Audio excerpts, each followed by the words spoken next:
মনের দেশে সবাই রাজা, আমি একাই রাজকুমার। হ্যালো বন্ধুরা, তো নতুন একটা ভিডিওতে সবাইকে স্বাগত।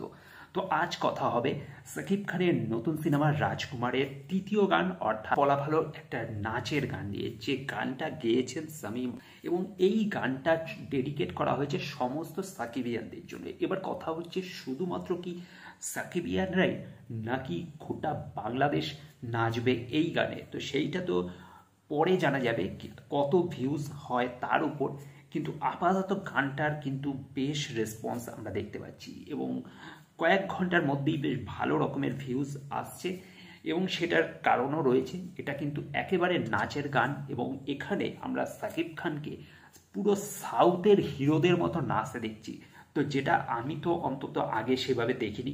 তো সেই জায়গা থেকে দাঁড়িয়ে এটা কিন্তু বেশ একটা নতুনত্ব বিষয়। তো অবশ্যই ডান্স কম্পোজিশন যেটা করা হয়েছে ভালো, এবং গানটার যে রিদিমটা বা যে মিউজিকটা, সেটার তালে তালে সাকিব খান যেভাবে নাচছে সেটা সত্যি অসাধারণ, এবং গানের মিউজিক বা রিদিমটা বেশ ডান্সিং একটা মোমেন্টকে ক্রিয়েট করে, তো সেই হিসেবে অবশ্যই ভালো। এবার আসা যাক এর পিকচারাইজেশনের কথায়। তো পিকচারাইজেশন আমরা যেটা দেখতে পাচ্ছি, অবশ্যই অনেক ব্যাকআপ ডান্সার, যেটা একটা গানের জন্য যে ব্যাকআপ ডান্সারদের অ্যারেঞ্জ করা হয়েছে সেটা কিন্তু বেশ একটা অন্যরকম চ্যালেঞ্জ বলা যায়, এবং প্রত্যেককে দিয়ে সমানভাবে নাচানো হচ্ছে, এবং এর সেটটাকে যেভাবে রঙিন করে তোলা হয়েছে সেটাও কিন্তু বেশ ভালো।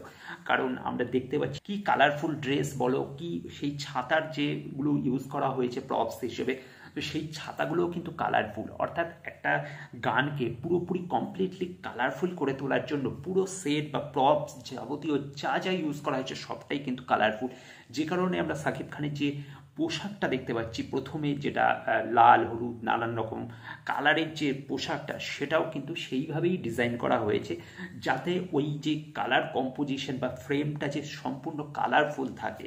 তো সেই হিসেবে অবশ্যই যে লিড ক্যারেক্টার বলো বা যে নাকি মেন একটা, তাকে তো অবশ্যই কালারফুল থাকতে হবে। তো সেই কারণে এই রকম পোশাকটাকে মেবি ডিজাইন করা হয়েছে এই থিঙ্কিং দিয়ে, এবং এখানে বেশ কিছু ভিএফএক্স আমরা দেখতে পাচ্ছি।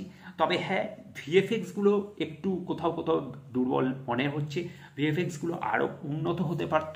এবং আমরা যদি আসি গানের কথায়, তো প্রথম দিকে গানের লিরিক্স যেগুলো তুলনা দেওয়া হচ্ছে ছাতার সাথে বা বর্ষার সাথে, সেই সমস্ত বর্ষার কাঁথার সাথে, তো সমস্ত একটা ওই জায়গায় স্ট্যান্ড যেটা অনেকটাই লেন্দি হয়েছে, তো যে কারণে ওই জায়গার লিরিক্সগুলো একটু কোথাও গিয়ে বোকা বোকা মনে হতে পারে। তো লিরিক্সটা একটু অন্যরকম চেঞ্জ যদি করা যেতে পারতো, হয়তো আরও গানটা কিন্তু ভালো হতো। কিন্তু পরের দিকে আমরা যদি ফার্স্ট স্টার্টিং পয়েন্ট জায়গা থেকে যদি বাদ দিয়ে পরের দিকটা দেখি, তাহলে পরের দিকে কিন্তু লিরিক্সগুলো বেশ ইন্টারেস্টিং, এবং সেই জায়গাগুলো কিন্তু ইম্প্যাক্টফুল। তো এরকম একটা স্পেশাল গানকে এনে সাকিবিয়ানদের ডেডিকেট দেওয়া, সেটাও কিন্তু আমার বেশ ইউনিক লেগেছে। তোমাদের কি মনে হয় গানটা ঈদে কতটা বাজার খাবে, সেটা অবশ্যই কমেন্ট করে জানাতে ভুলবে না। আর ভিডিওটা যদি ভালো লেগে থাকে লাইক শেয়ার করে দেবে, চ্যানেলটা সাবস্ক্রাইব করে সাথে থাকবে। Thank you.